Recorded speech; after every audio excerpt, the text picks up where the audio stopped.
Ho, ho, ho. Welcome to No Brush Required Reads. I'm here with my co host, Barbara Reed.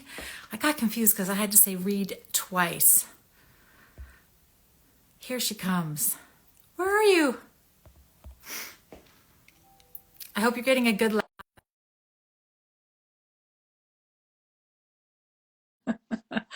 Hi, Melody. Hi, Jules. Good to see you. Hi, Douglas. Hello, Lance. I Oh, wish I had a hat on. Shoot.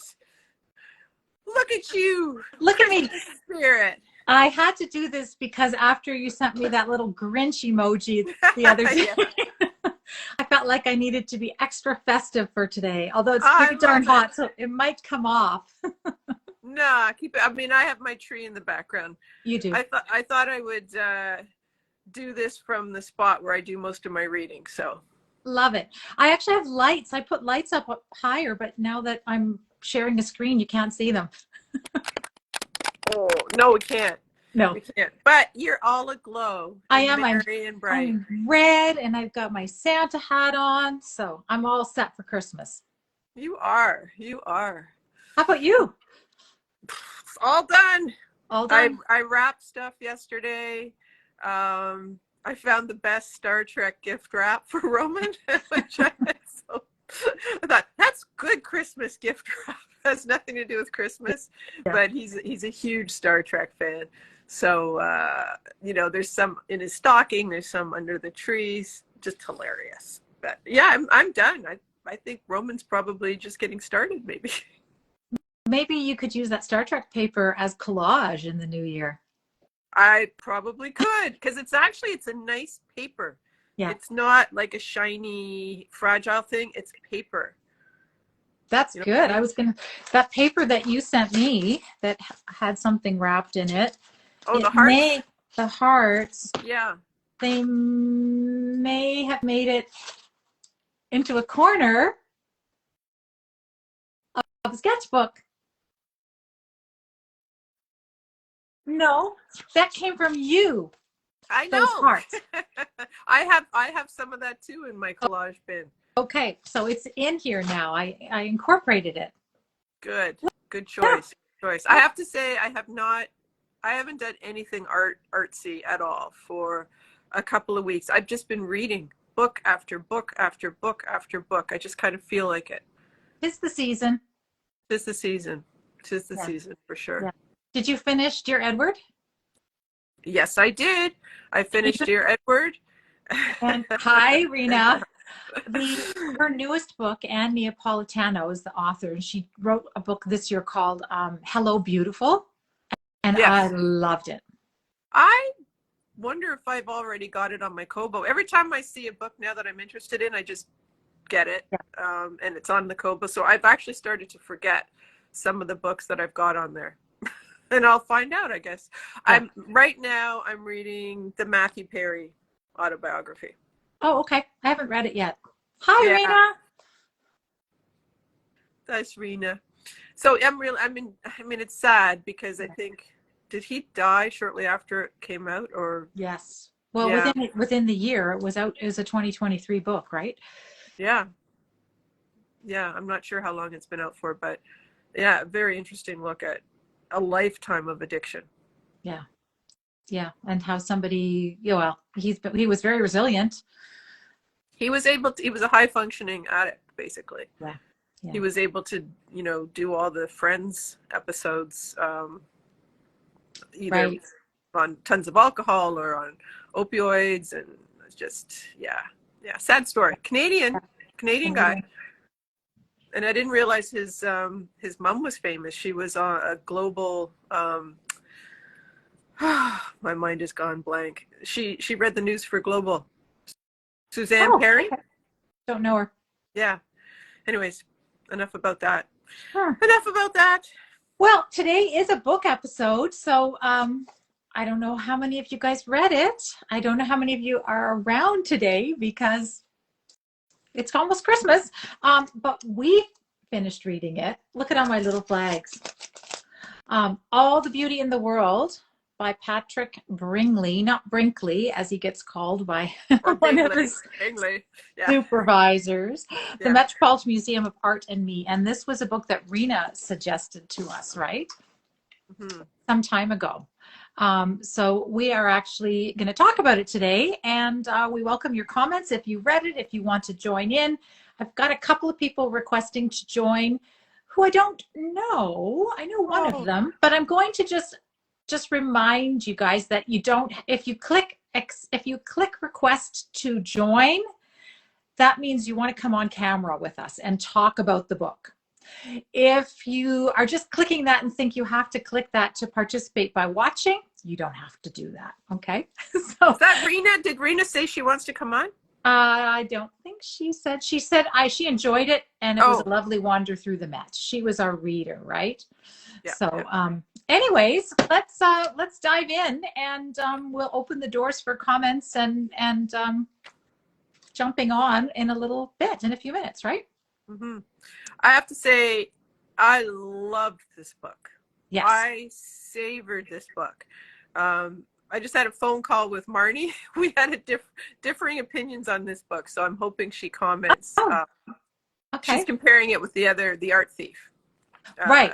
Well, so for those of you guys who haven't read it, the quick synopsis is Patrick Bringley was working at the New Yorker magazine right out of his undergraduate or his university education, and his older brother died of cancer in his late 20s, and he kind of didn't want to participate in the go world for a while, and decided to apply for a job as a security guard at the Metropolitan Museum of Art, thinking that that would be a way to sort of slow down the world and be around beautiful things and give him some time to, process his grief. And he ended up spending 10 years there. And this book is really kind of a love letter to the Met, right? And all the things that he learned. And it's interesting because he sort of integrates the experience of working in the museum with his own life and things that are happening in his own life. So that's my synopsis. That's it in a nutshell. I listened to an interview with him on NPR again earlier this morning, and I mean he speaks the way he writes, which I thought was very eloquent, thoughtful, and I mean I loved the writing. This is his first book, which to me is remarkable to be able to do this. And I think he's had some great reviews. I've been doing lots of reading about it online, and a huge accomplishment.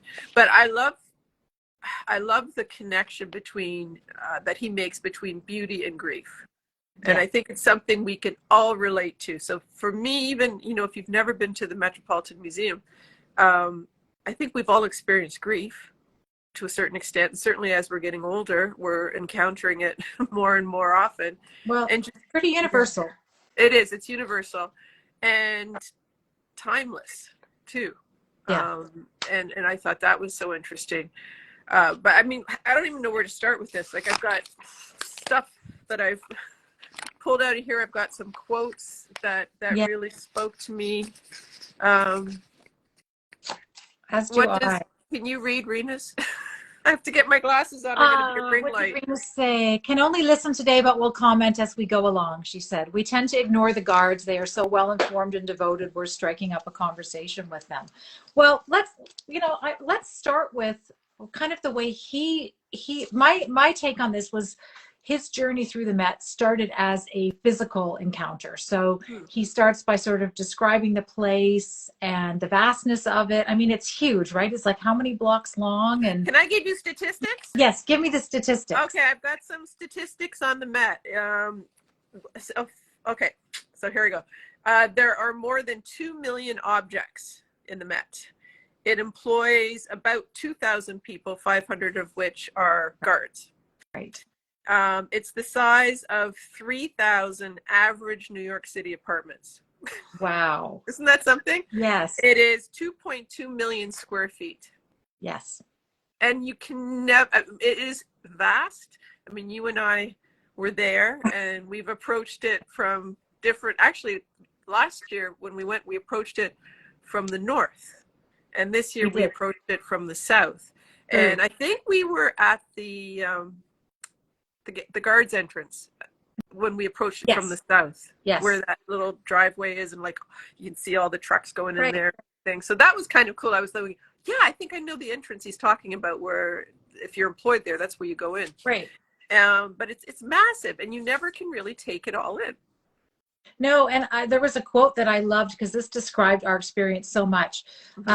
He said, a largely illogical sprawl appending new wings to old ones in such a way that the entire new atmospheres seem to spring up out of nowhere. To wander through, particularly if you get turned around as often as we did, Yes. is like exploring a mansion in a dream, rooms generating in front of you and vanishing behind, twice visited galleries seeming only vaguely familiar from a new vantage point, which was very much our experience. And even stopping to ask for directions from the guards, who were great, the ones that we spoke to were very helpful. We would get different directions every time we would ask. Completely different directions. And they weren't they numbering the galleries? Yes, the galleries were numbered and on the Yeah. map as well. But I don't think we I think Patricia figured that out before we did. Mm-hmm. And even sometimes we would look at the map and we would start to think we knew which direction we were going to be headed in to get from one particular gallery to another, and we would end up completely turned around. Mm-hmm. I love the idea that it is kind of like a dream place. Yes. Because I don't know about you, but I occasionally will have dreams where I'm in a house and it's just you open a door and you end up somewhere, and then there's a secret door and it takes you somewhere else. Yeah. And so to me, this is it. Maybe this is why I love the Metropolitan Museum so much. It just feels like part of my own dream world in a way. And of course, it's filled with, I mean, just story after story after story. I feel a little badly because, when we went in, we just bombed through certain galleries to get somewhere else, right? We did, but we also knew. And so I love, he talked at one point about the different types of people who travel Yes. through the Met. Yes. And, the first timer goes very slow initially until they realize they've spent an hour in a room, and they peer around the corner and they realize there's no way in hell they're going to see anything if they go at that pace. Yeah. Or the people like us, I guess we'd be like the art enthusiasts who know what we want to see, and we want to get there before it gets too busy. Yeah. And I guess that's the way we also approach the Museum of Modern Art too. Right. But I didn't feel like, for us, we did both the rush and the slow down. And so the reason why I think what we did was we highlighted ahead of time what we wanted to see, because we knew that after about 3 hours, we kind of glaze over and don't see anything anymore. And so you want to make the most of the experience and see what you want to see, especially if it's someplace you don't get to go to very often. Yeah. And get there before it gets crazy. Yes. Marina says she agrees with his notion that the Met is a cathedral, a temple, a journey through time and many cultures, endless inspiration. It absolutely was. Mm-hmm. And the job, I was actually, I've quite romanticized that job. I think, boy, if I lived in New York, maybe I would want to do something like that as a part-time gig, because what he was able to do was spend 8 or 12 hours, for his long days, in a small set of galleries where he could just be up close with the work and stare at things for long periods of time, because a lot of times, as you know, even 5 or 10 minutes with a piece isn't enough, but you have to move on because there's more things that you want to see. I thought about that too. I thought that would be quite something. It forces you to be still. Yes. Physically still, but also mentally still, which I think, for speaking for myself, can be very tough. Absolutely. And so I liked sort of that meditative quality that he describes. Now, I'm not sure how much fun it would be being on your feet for that long. I mean, like day after day after day. He talks about the different floors in the galleries he liked to work. The worst were like the marble floors, the best were the wood floors. And in the guards talk about that too. Oh, did you know he had an $80 hosiery budget? for hosiery, but socks. $80 a year for socks. For socks, I because guess you would wear through them. yeah, yeah. And I would think footwear too. He should have some kind of compensation for that too. Oh, what's she saying? She said the Baltimore Museum of Art presented a huge long exhibit curated fully by the guards who even wrote the wall signs. That would be wonderful because they would have such a different perspective on it. And the cool thing about the guards, the people that they hire, is you don't have to have any experience in art. You don't have to be an art Mm-mm, history major. You don't have to have spent any time in a gallery before. mm-mm. All you have to do is apply for the job, pass the interview, be able to, get through the 3 months probation. And so the interesting thing from his perspective as well was all these people from different walks of life came and Yes, took I that. have something on that too. Just talking about um, let's see.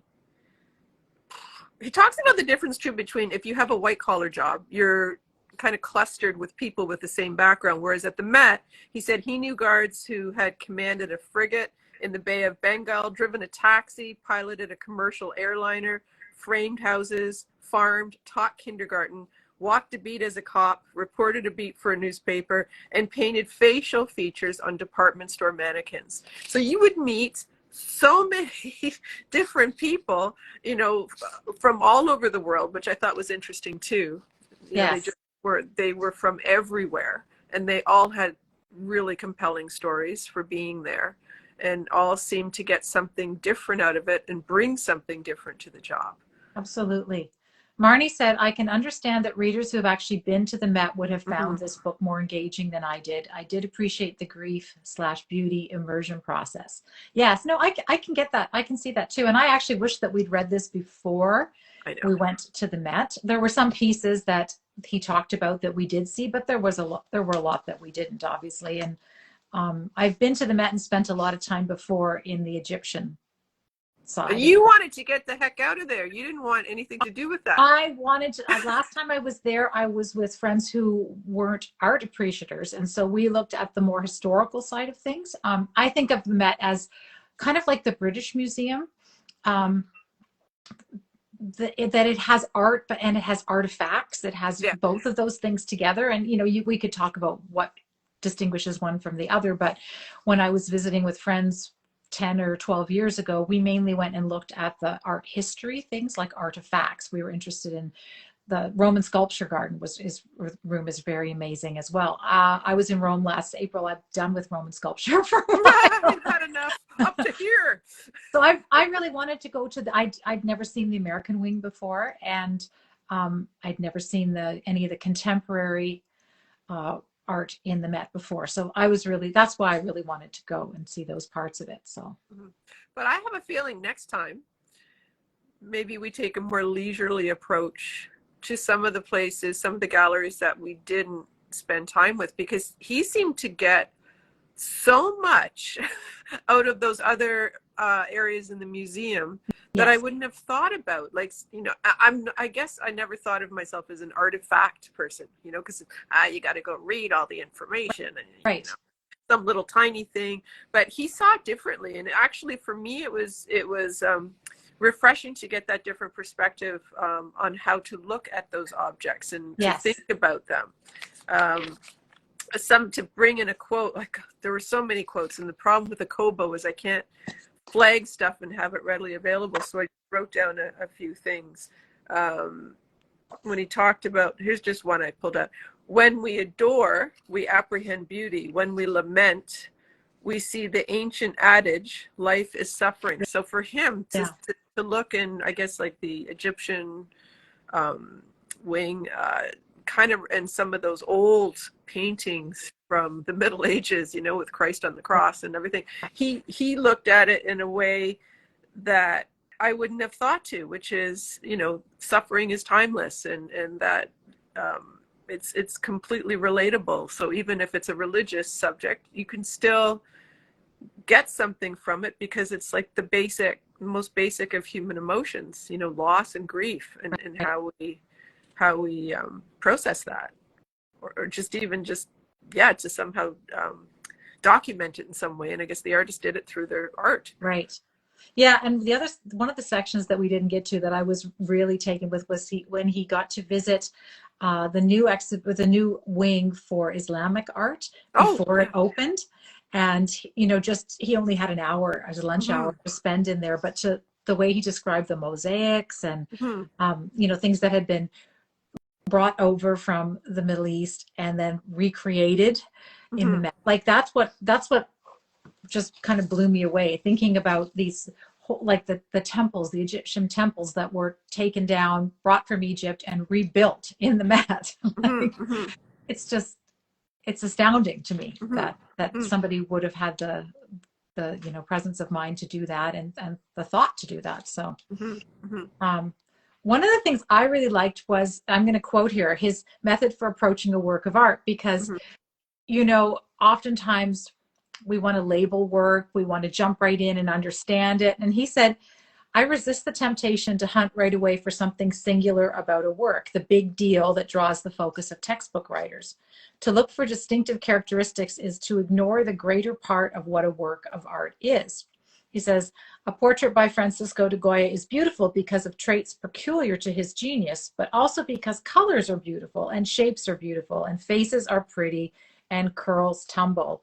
In short, because attributes of our diverse and beguiling world have been recruited into a worthy medium. So he says the first step in any encounter with art is to do nothing, to just watch.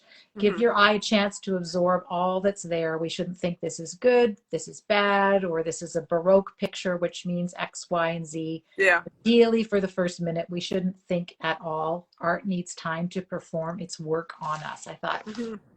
so true. So, Mm-hmm. so true, right? Why did we Mm-hmm. why did we jump so quickly? And especially when you go to a place like this or MoMA, you're drawn to works that people know. Yeah. So other people have decided that these are masterpieces or these are the pieces that are worthy of being on a museum wall. So we walk in with that expectation Mm-hmm. already, and the sense that we need to find why those pieces are deemed to be of Mm-hmm. the quality that they are. Like how many people have said they've seen the Mona Lisa and been like, that's it. So Yeah. Yeah. kind of, Yeah. so they've had their own take on it. But Yeah. I thought Like that you was, almost need to be a blank slate yes, to look at it like a young child and just let it be. I think some of the pieces, I think of Monet's Water Lilies. It's like, I don't know.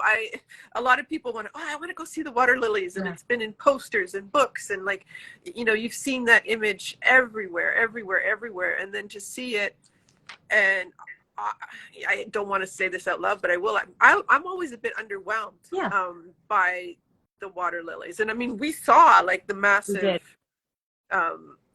display at the MoMA, and because that's almost a painting that's been over marketed or over explained, and I think we're overly familiar. It's almost would be a challenge to go and look for pieces that you're just not familiar with and you Right. don't know anything about, and see what you can get out of that. Yeah, you can't approach it naively, right? You already come to it with all Too this much. baggage about what that piece of art is supposed to be. So Yeah, and like, oh look, it's the light. Yes, it's the light, and it's the water, and it's this and that's like, ugh. Yeah, you want to see it for the first time without all that. it's true. It's true. Mm-hmm. Um, yeah. So it gave me something to think about when walking into a gallery or a museum and being a little slower and more purposeful Yeah, when I approach a piece of work. I slower. really was jealous though of him and how close he could get to everything. Right? Like Yes. he does talk about a couple of places where he's got the gallery to himself if he arrives on shift at his post earlier than he needs to be and it's before they've opened to the general public. He could stand up very, very close to pieces of work and get that sense of immersion, which um, we tried a few times, but we got Yes, we did try, and we were kind of shooed away, which a is little too one of his close. jobs, right? Like, I guess there have been people who've actually reached out and touched things, or knock a frame askew, or like very hard not to touch sculpture. I also want to find the spot, and I'd have to go back to the book where the security guards were all the, leaning. the blue shadow. Yes. Don't it's you want to somewhere find that? it's somewhere in the Egyptian wing, and there's a place on the marble wall Yeah. where they all lean, and their jackets are blue. And so over years and years, Polyester too. polyester, they've taken a little bit of it's taken a bit of a sheen of the blue. When I read that, I was reminded of getting in trouble in the gift Yes. shop at the New York library for touching the marble wall. I think you were leaning. I was leaning a little bit. It was hot down there. I know, and the wall was nice and cool. But now you understand. I guess marble is really permeable, and you know, if you have anything that's going to transfer color, that's going to be a surface that's going to transfer. Now we understand it better. We do, absolutely. Would we do Rena, it again? we might We accidentally. might. Rena suggested that you should read Mad Enchantment by Ross King, and you might enjoy The Water Lilies more.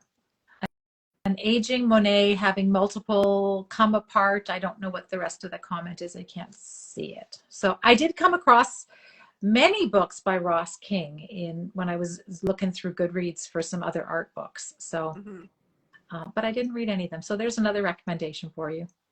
Okay, well, Rena has all the good ones. She does. All the good ones. One other thing that he talked about in here that we didn't do that I really would love to do, and have any of you guys who are watching, have any of you been to the Met Cloisters? Oh, I missed a trip at school. Yeah. When I was at school there was a trip to the cloisters, and I don't know where I was, but I didn't go. But I was like, oh my God, now I know what the cloisters is based on, you know, I didn't have a sense of what it was, and it's way up the north tip of Manhattan, right? It's pretty far. Yeah, it sounds like it's pretty far. Well, yeah, but we've been down to Brooklyn now too, so we can do that. That's true. We're like, we can go anywhere. But it sounds like it's also like wooded. Am I mistaken? And like there's a hill or something? Like it doesn't sound like you feel like you're in the city when you're at the cloister. That's what I got from reading it. But then I hate to say this, but as a British Columbian, I'm like, okay, it's a hill. What? Okay, true. Yeah. Now, Rena, have you been to the cloisters? Rena, tell us, have you been to the cloisters? But I don't think Patricia's here today. She's probably been. I don't know. Next time that's on my list of places to go because it's a further explore. And I think it sounds like it's right on the water as well. You can kind of look down and see the port. Or did you get that impression from reading it? I couldn't picture it. I need to see where it is on a map relative to Central Park. Is it like way north? Way north. Is it way north? Apparently you have to take the A line all the way up. Not the A line, all the way up to the end. Rena's been there. It's a gorgeous old building. Okay. Rena, next time we'll go. And wasn't he talking about how in high school he used to go hang out there with his friends? His wife. Yeah. She hung out with her friends there. They used to go, and she had her like 16th birthday in one of the rooms. Yeah. In the cloisters. Yeah. Be an unusual choice for a teenager to go that far. Or not. See the A line. The A line. I know. You're good. Other quotes I liked. Let's see. Okay. Much of the greatest art, I find, seeks to remind me of the obvious. As in the everyday, the mundane, the things that...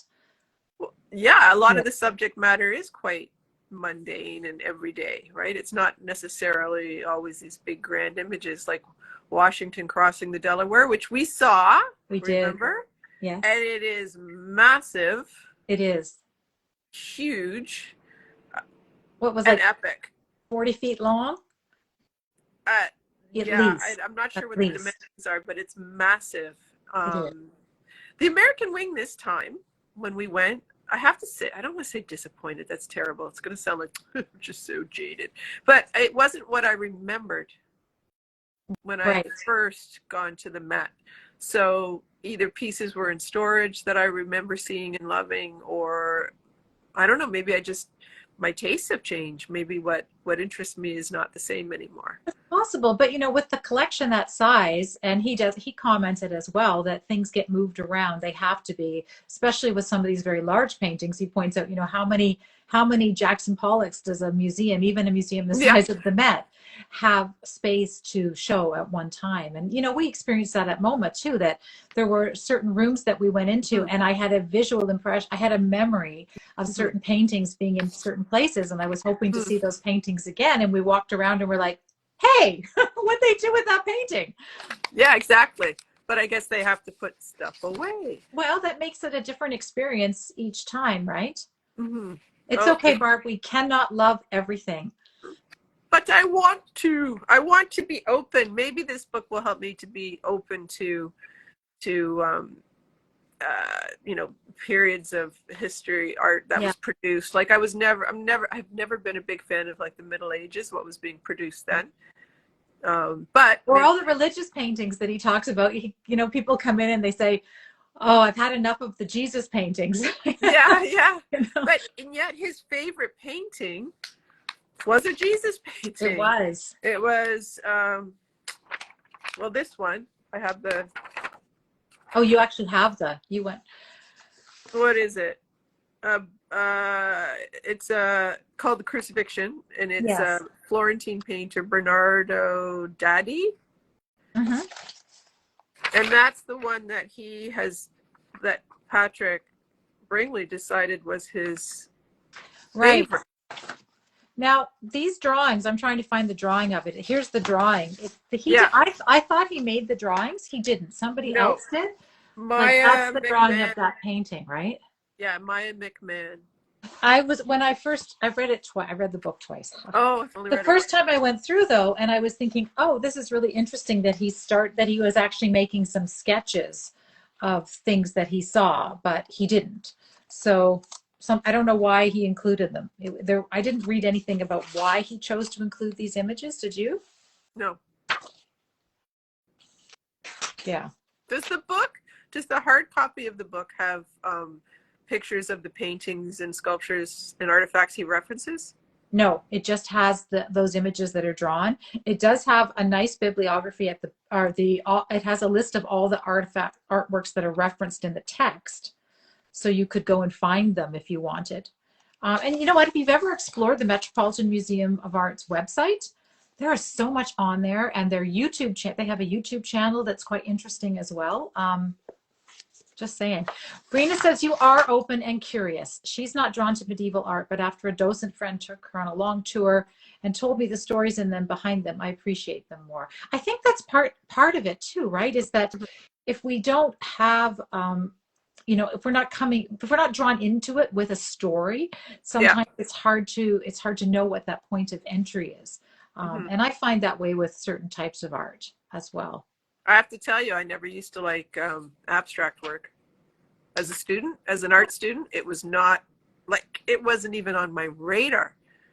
And which is probably why I remember the Met so fondly, because that was the museum of choice. I don't know that I even went to the Museum of Modern Art in my time when I lived there as a student. Isn't that tragic? Yeah, it is. Especially because in the past, but when you were there, you could have gone in for whatever donation you wanted.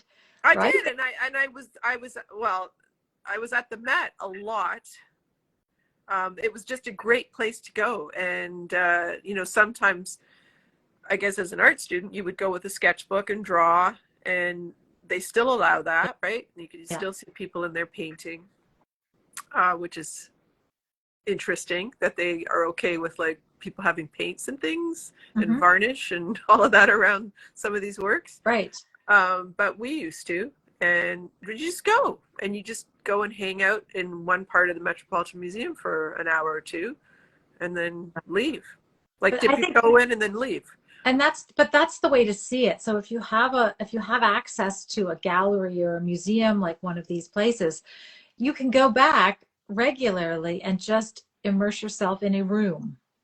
Like that's my ideal way of seeing an art gallery, an art museum is just, looking at 6 or 7 paintings for an hour and then going away and coming back another day and looking at different ones.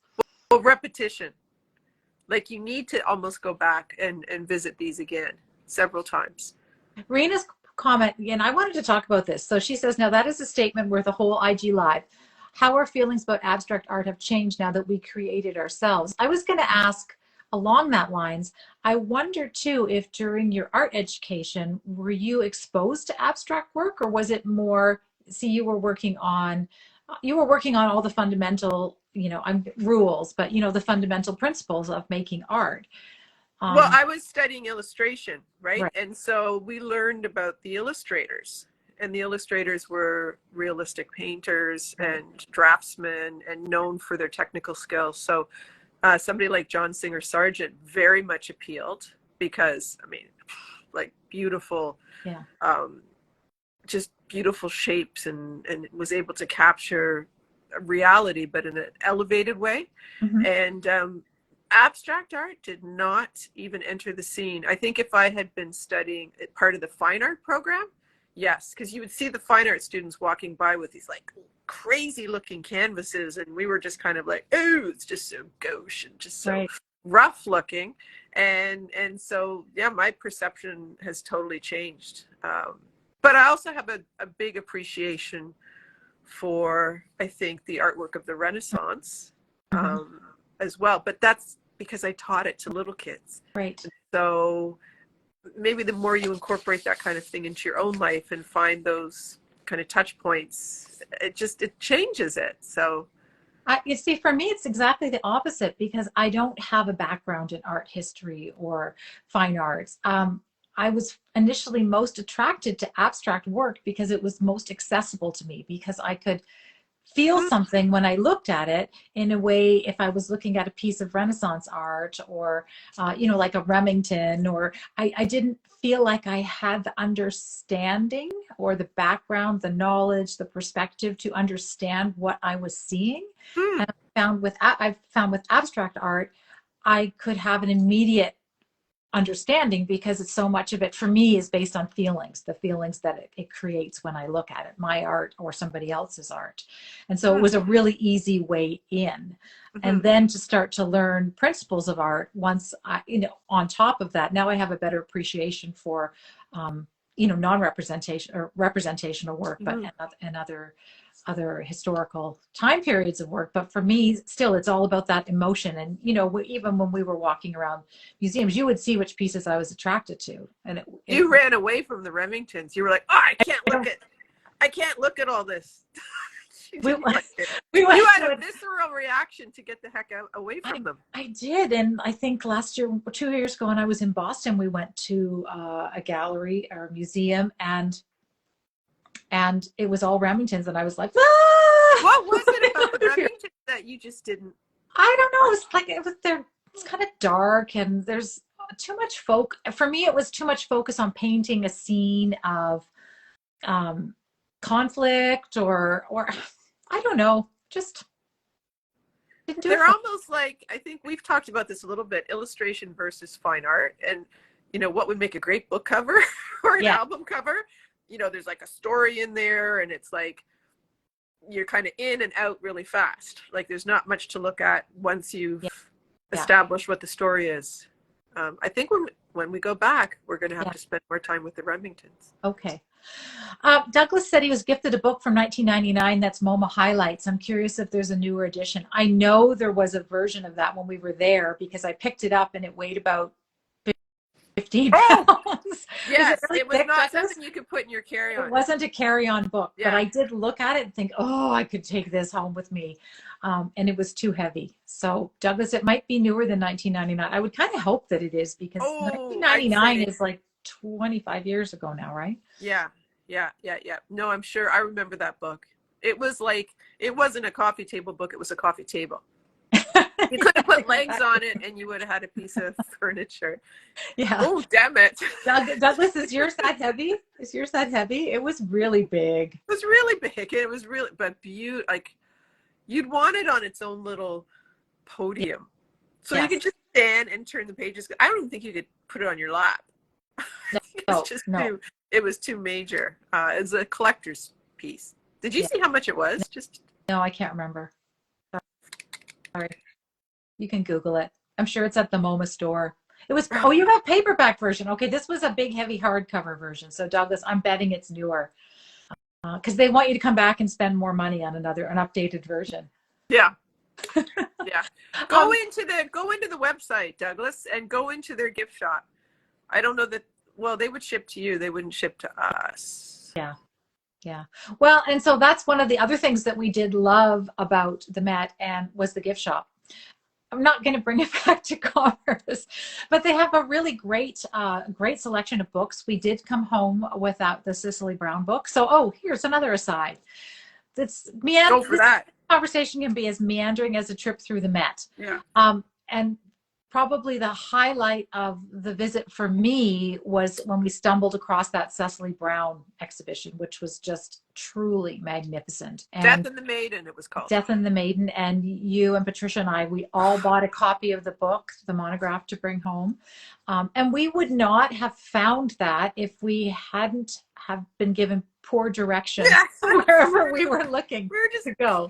flailing around and turned a corner, and there it was, and it was just knocked our breath out of our lungs. Yeah. It was so stunning.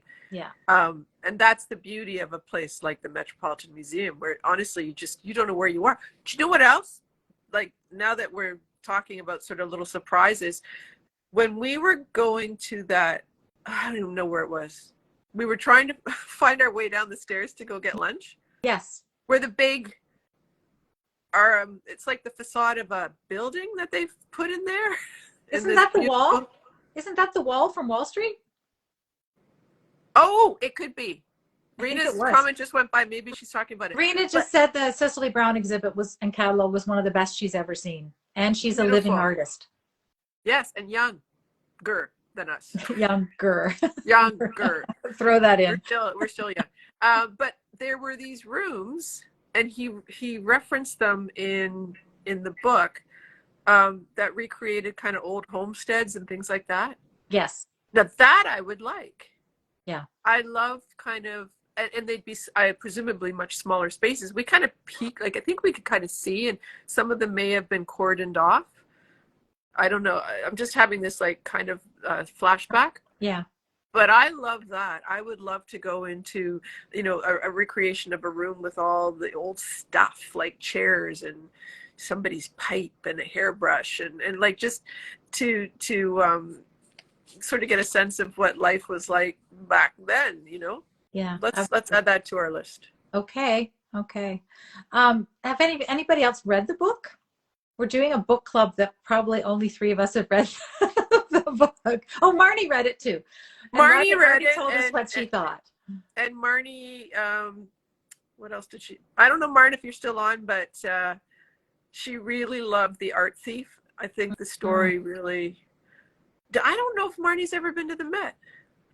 No, she probably not. Actually, this book was interesting too, because he did talk about all of the times things had been stolen from the Met, and I don't know that nothing in his tenure there, and nothing since the late 80s, but some of the things were really interesting. Like, wasn't it the King Tut exhibition? Something was swiped. There was a head. It was a Roman head. Whose head was it? No, remember, because it had a little heart on it. There was a fellow. I can't remember, but Adonis? Was it Adonis's head? Back, it had another heart. And the funny thing was, it was a couple who were out on a date, and they saw this sculpture. I think it was Adonis's head, like the bust of Adonis or something. I can't remember exactly, but it had this little tiny heart that was cut like in over the eye, over one eyebrow. And the story was that the guard turned around, and all of a sudden the plinth that was supposed to have a sculpture on it no longer did. They actually got a call, an anonymous tip on where to find it, and they were told to go to a locker in Grand Central Station.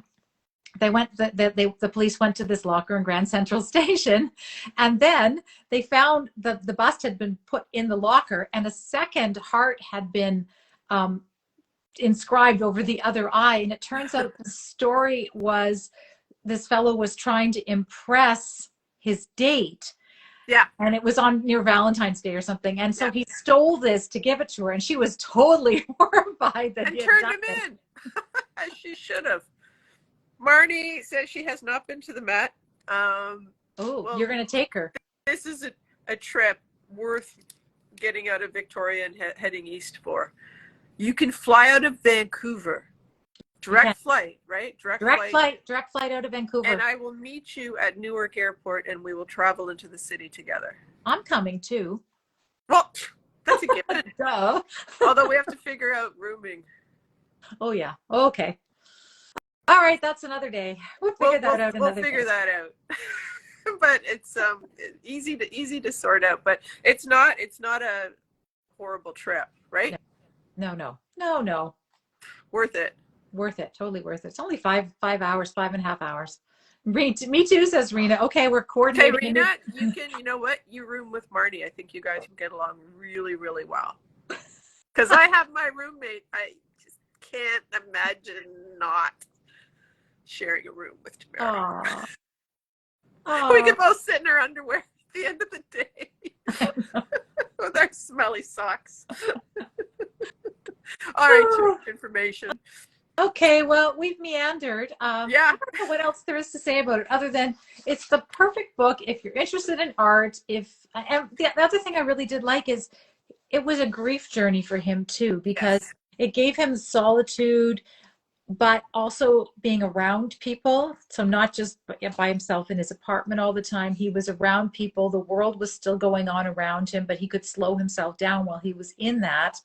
And, he starts out by really addressing the building and the job. And then you realize he's had kind of a really big change in how he views the world. And after 10 years, by this point, he's married and he has a child.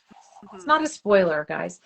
He's married and he has a child, and he's kind of ready to go back into the world in a bigger way, right? There's a quote on that. There were like a lot of quotes, but I love this. He says about losing his older brother. He said, "My heart is full. My heart is breaking." Like, what a dichotomy. And Yeah. I badly want to stand still a while. And so he went on a bit of a personal journey too, because when he first started working at the Met, he was more of an observer, and he's sort of stood back literally and figuratively. And then eventually, very gently, gradually reintegrated himself into the world, getting to know his fellow guards, and had his little tribe of people that he loved to go out with. He would be, I keep thinking he'd be interesting to talk to. He would be. Wouldn't he? Yeah. One of those big asks. I think he does this though. He will lecture and he gives tours in New York. I think he gives like neighborhood tours and things because he found he really enjoyed that. He loved answering questions, and he took it upon himself to learn as much as he possibly could about the different wings that he was in. So he learned lots about the Greek wing, and lots about the Renaissance, and so he had all these little tidbits of information that if somebody asked him, he would kind of enlighten them a bit on it. Be interesting. It would be. One of my favorite little anecdotes was about the crowds at the Picasso. The Met put on a really huge Picasso exhibition during his tenure, and a painting that was hanging from wires right down the side of the wall, and there's that little channel that you're not supposed to step in that's between the painting and the crowd, and some man got too close and he waved at him across the room to push him aside, to get him, and the place was so crowded that the guy didn't know what he was being asked to do. So instead of walking around, he just cut right through that close channel in front of the paintings. And he describes the painting like a pendulum hanging from wires. And everybody in the whole room stopped and watched the Picasso swing back and forth. I'm amazed it doesn't happen more. Like, truthfully. I'm sure things like that must happen, right? Look at the Jeffrey Koons statue. Remember the balloon dog's glass sculpture? Somebody had their backpack on and whacked it and knocked it off the pillar. God, it could easily happen to a number of sculptures and a number of things. Maybe less so the paintings, but certainly anything that's sitting out on a little pedestal is fair game. Absolutely. Heck, even the gift shop. Yes, true. Yeah. Did you knock something over in the gift shop? No. Okay. No, I love that gift shop so much. I know. I wish I had a t-shirt. I was looking for t-shirts this morning. I'm like, oh, I don't have a t-shirt from the Met. Put that on the list next time. Roman's got one from the Roman exhibition, Oh, and I right. got it for him because it says Roman multiple times on the shirt. He hasn't worn it yet, but he's got it. Well, it's not really Okay. t-shirt weather over here, so. Yeah, I gotcha. I gotcha. Anyways, it was Well, a lovely book. it was. Lovely, lovely It book. was. So if you haven't read it, highly recommend. It's just a low-key read, and even better if you've been to the Met. Yeah, yeah. And the one that you're reading right now, I just ordered it. Your friend's book. Oh, Bloom, Yes, Becoming an Artist later in life. That's on our, isn't that on our, isn't that On our list, but we haven't set a date, so maybe that would be a good one. I think there's probably more than a few artists who started painting later in life on this call. Maybe one or two. Maybe one or two. One or two. Yeah, well, we don't have anything more for the remainder of 2023. We are back. We're going to have a 3-week break because you're traveling and I've got kids coming home for the holidays. But we do have, and I'll just tell you right now, January 9th, Julia Veenstra's coming to talk to us from Crown Press about her gallery and square foot show. Julie Tarsha from, I believe, down in the desert, not New Mexico, maybe Arizona, is the 16th. And then Darlene Laguna, who is a regular viewer, is on January 23rd. I've never done that before, but I've now outed our next 3 guests for the new year. And we are plotting more. We are definitely plotting more. So are you going to paint much over the holidays, or are you just going to chill? I am chilling. I'm in total chill mode. I just want to stop, slow down. I just feel compelled to read. I feel like I just want to read books, get lots and lots of sleep. I don't know why. I'm sleeping like I'm a hibernating bear. But it's that time of year. It's dark at 4:30. I mean, what else do you... Yes, it is. And it's dark in the morning, too. Remember when the time changed? It was light for about a day and a half, and now it's dark again. Yeah. But yeah, I just want to, pause. There's no urgency to make anything. If I do anything, it's going to be dabbling in the concertina sketchbook, but that's it. Yes. And then I think come January, I will reassess and kind of see where I want to go. How about you? I've got a few things I need to finish. I wanted to get my Sweet 16 paintings done before the Christmas break, because if I take a big chunk of time, I'll come back to them and then they'll turn into something completely different. And I just want to work on our sketchbook. I started a second one like you, so I'm playing back and forth between them. I'm finding that really there's a great rhythm in working that way. And I've been only working on, I'll fold out a section of 4 pages at a time, and I'll have another section of 4 pages that are above it. And I'll just kind of use the above to inform the below, if that makes sense. I just add. And I maybe a bit, and then I've sort of been working in that way, and I'm not ready to just narrow down on single pages yet. It still feels like we're building lots of layers. And often I use whatever paints on my paint palette at the end of the day, and I'll just play around. And it's been really fun. I've really, really liked it. So, and I have some ideas about the future of those books. So I will tell you about those later. Ooh, I'd like to hear that. Yeah. I kind of feel compelled. If I'm going to start anything, it's probably going to be a few more totems. I go back and forth between big square, totem, but all of a sudden it's probably because I'm living with the totems now. I've decided to move them into our main space, and it's kind of like, I love that. I'm looking at one now. I just love it. I even love like the bare wood on the sides. Yeah. It's not even varnished, but I love it. There's something about it. So that gets sort of the creative juices going. Yeah, sounds good. Oh, and okay, this is unrelated. Our oven, as you know, died.